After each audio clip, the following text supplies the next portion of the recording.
How to delete Digistore24 Account 2024 Guide. Yes, you heard it right. It is possible for you to delete your Digistore24 account. But of course, there are requirements you should follow before deleting your account.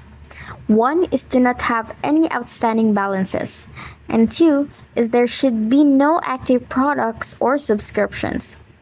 But if you're able to follow those guidelines, watch until the end of this video to proceed. You might want to do first is to log into your Digistore24 account. Navigate to your account settings or profile settings. Look for an option or link related to account deletion or closure. Follow the instructions provided to confirm the deletion of your account. Review any additional prompts or warnings before proceeding. Confirm the deletion of your account. If you can't find the option to delete your account, consider reaching out to Digistore24's customer support for assistance. Anyway, that's it. Thank you so much for watching.